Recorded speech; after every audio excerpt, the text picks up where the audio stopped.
Leksimiz davamlaştırmaz, hürmetli vatandaşım.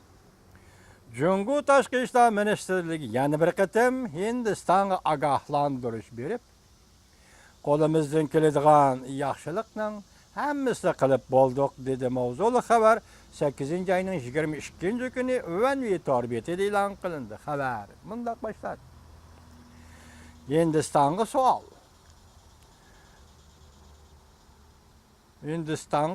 Qo'shnisning faoliyatlari ko'zga sat ko'rinsa, uning uyiga besib kirib, ketmay turib oladigan ish bormi? Alama savolning qo'yilishiga diqqat qiling, vatandoshim. Qo'shnisning qiliqlari, harakatlari ko'ziga sat ko'rinsa, uning uyiga besib kirib, ketmay turib oladigan ish bormi? Men bir javob beraylik, ketmay turib oladigan ish bor. Qo'shnisi Uyg'uristonga tajovuz qilib, kirib olib, hozir ketmay yotgan kishilar bor. Hindiston vaqtgiz xabar qilib mundaq ko'rsatdi. Hindistonda ismini atashni xohlamaydigan bir nafar amaldor mundaq deganmish. Yaqinda Hindiston doklam chegara surkilishi bo'yicha Rossiya bilan muhokama elib berib, Jungoning tash yo'l yasab, hozirgi holatni o'zgartmoqchi bo'lganligi, bu ishning Hindistonga ta'sir ko'rsatganligi qayta sharhlab, Rossiya tarafdan qo'llashini umid qilgan emish.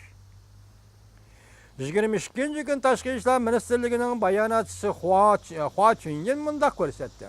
Hindistonning chegaradan qonunsiz o'tib ko'rsatgan sabablari safsatadir. Xarakteri intayin qabihdir.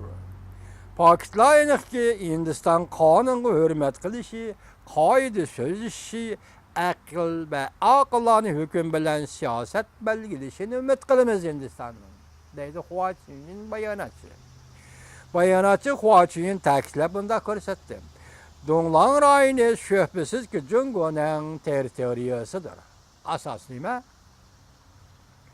Hindiston taraf Jungoning bu yerda tash yo'l yasaganligi ko'ngil bo'limiz deganni bahona qilib, chegaradan qonunsiz o'tganligi ko'pchilikka.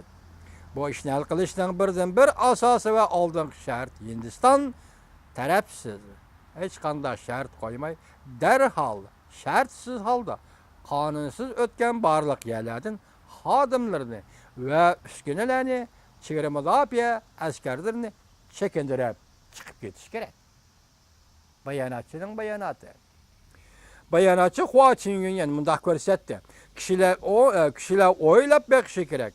Hindistonning bundaq safsatlashgan mintaqalariga yo'l qo'ydigan bo'lsak, undaqda qo'shnisining faoliyatlari kimdi birisining ko'ziga sig'masa, ixtiyoriy besib kirib, ketmay yetib oladigan ish bo'lamdi. Agar Hindiston tarafning bu mintaqasiga asoslansak, Jungo taraf Hindiston bu chegarada qurilish qilyotidi.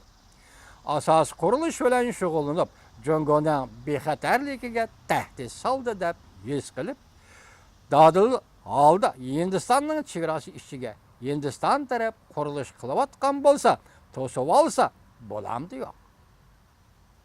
Bundaqda dunyo qalaymiqon bo'lib ketmamdi.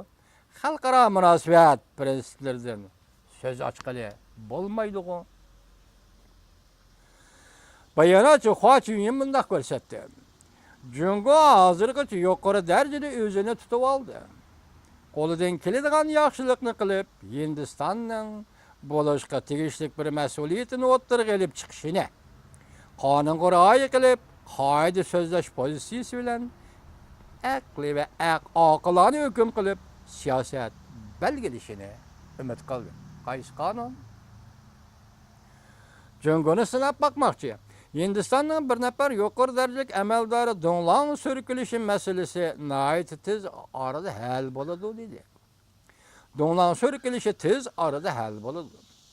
Ko'plagan Hindiston matbuotlari mundaq ko'rsatdi.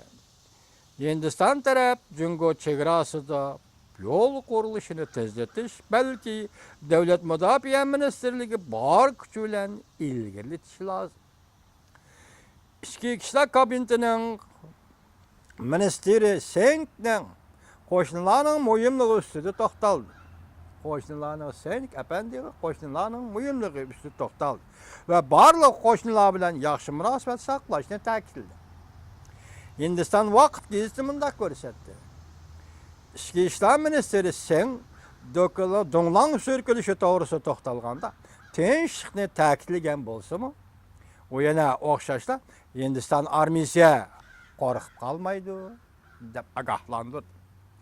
Jungo Janubiy Osiyo ilmiy jamiyatining doimiy hay'at a'zosi Jianping 21-kuni bunda ko'rsatdi.